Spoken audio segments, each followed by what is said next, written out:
everybody, and welcome to Module 4, where you're going to be learning about the biology of stress. So let's start off the module with a call back to our old friend Epictetus, the Stoic philosopher that you met in the last module, who was, interestingly enough, a slave, and you'd think that a slave would have zero control over their own life and probably be pretty stressed out. Well, more than 2,000 years later, Epictetus and other philosophers of the Stoic persuasion are still with us today precisely because of their attitudes towards things over which they had no control. So essentially, Stoicism and Epictetus taught us that the most important thing that you can do to not have stress in your life is to understand those things over which you have no control. And if you can't control it, then let it go and don't stress about it. So that's why I put Epictetus back in our module here today. Also because it's just a really good thing to remember what he said, that people are bothered by not the thing itself, but the way that you look at that thing, your perception of that thing. And we're going to get more into that in the second part of Module 4 next week. So your online textbook has this interesting definition of stress. Not my favorite definition, but it's okay if it as a definition goes, because pretty much stress is so highly subjective that unless we can all agree on what stress is, it's going to be difficult to have a conversation about it, to measure it, and to make any sort of predictions over how people are going to respond in any one particular stressful situation, like, for example, a war. So if there's no consensus on what stress is, then part of the challenge is, well, how do we measure it? Again, this is one of those things in psychology, the soft science, that are sort of hard to get a handle on. You remember emotions, another highly subjective state, something that we experience that is difficult to really communicate, even though we can see the effects of the emotion on the body and we can measure that. So here are two definitions that actually I kind of like a lot. I think A, they're easy to remember, and B, we can work with them. So first one, stress is a physical, mental, emotional strain or tension. And the second one I like as well, a condition or feeling experienced when a person perceives that which demands the personal and social resources of the individual to be able to mobilize. In other words, let's imagine a situation where you're hired in let's say a retail store, and you have a particular job. You have to sweep the floors, answer the customers, run the cash, and oh, by the way, the manager has come along and they have given you this tremendous responsibility of increasing sales by 10% over the weekend. You don't have any training, you don't have any marketing, advertising budget, you have no clue how to do this, but your job depends on getting it done. You think you're going to feel stressed? Absolutely. So there's an example of when a person is in a situation where they feel that the demands made on them are far beyond what they can actually deliver. Let's look at the biology of the stress response. And so I like this image partly because it comes from your online textbook and also because it's pretty simple and clear. So it all starts with the hypothalamus. Actually, it starts with your perception, but let's leave that for the second part of the module. It starts with the hypothalamus, and the hypothalamus, also part of that limbic brain system, is going to perceive the stressor, send the signal to the pituitary gland that then releases hormones to the adrenal glands that tell the adrenal glands, hey, shoot out some cortisol and shoot up some epinephrine and norepinephrine. So epinephrine just means adrenaline, and norepinephrine is like adrenaline, but the brain version of adrenaline. It is the neurochemical of adrenaline. So hypothalamus, pituitary, adrenal glands. That's called the HPA axis. And so you're going to read that in your textbook. Make sure you take good notes and read carefully. You know, the central nervous system is not the only nervous system that we have that is directing our emotions and our responses to life's events and our environment. We also have, as you see here, the sympathetic and the parasympathetic. So here's a great visual that shows you all of the things that are controlled by these other nervous systems or by your nervous system. So the sympathetic, because you see the color is in pink, you can think of it as the accelerator in your car, the gas pedal. When the sympathetic nervous system is activated, everything is going to get revved up. And when the parasympathetic nervous system is activated, things are going to calm down. And so if you look at this, you see, let's look at the sympathetic because that is the stress response. The pupil dilates to let in the most amount of light possible to the eye. The salivary glands inhibit the salivation. Why? Because you want to take all of the energy going on in the body and you want to extend it not to the central core but to the exterior members, so that if you remember the fight or flight, so you can run and get the heck out of there. And so just take a look at this list and go through it. I mean, look at the stomach, look at the intestines. You know, we don't always remember that your gut, your intestines, your stomach, they are controlled by the sympathetic and the parasympathetic nervous system.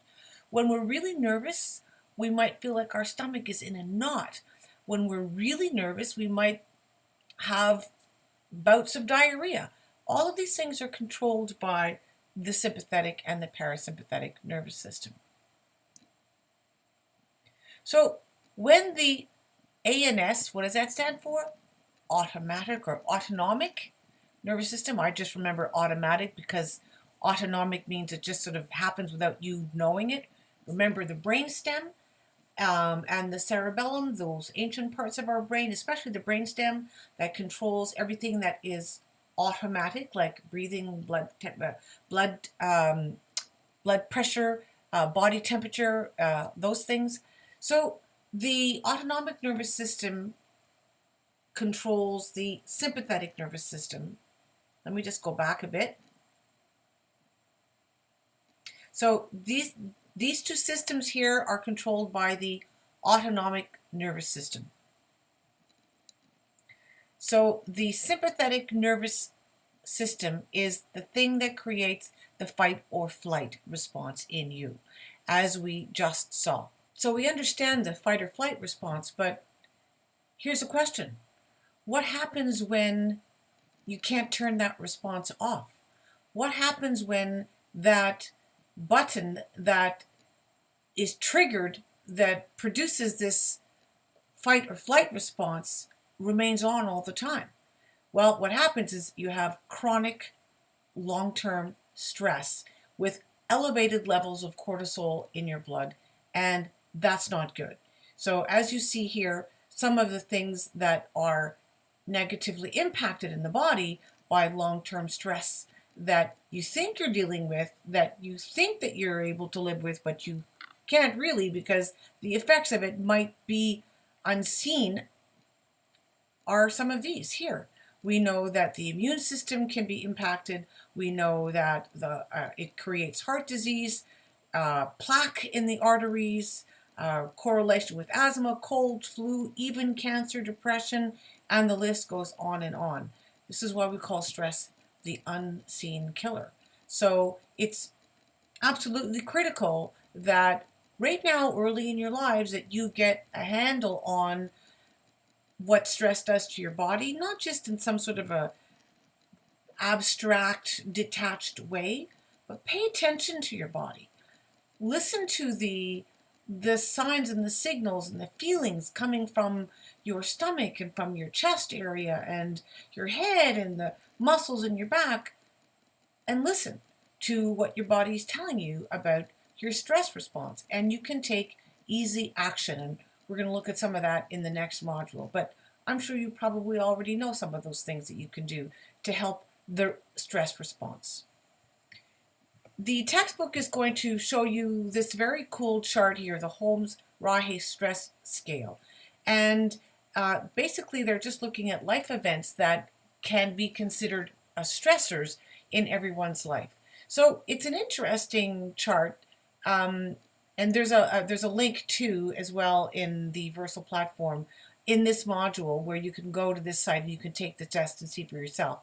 But if you look here, you've got the death of a spouse or someone significant in your life as being the top scoring. That's pretty easy to understand. But then look on the other side and you can see, oh, vacation. Vacation rates is 13. Well, why would a vacation be stressful? And, Christmas or the holidays, well, why would they be stressful? Well, I can understand how the holidays might be stressful for some people because family members that you would perhaps don't see all the time, maybe don't always get along with, come together and you've got to deal with all of those relationships. But a vacation, aren't you just going off to relax?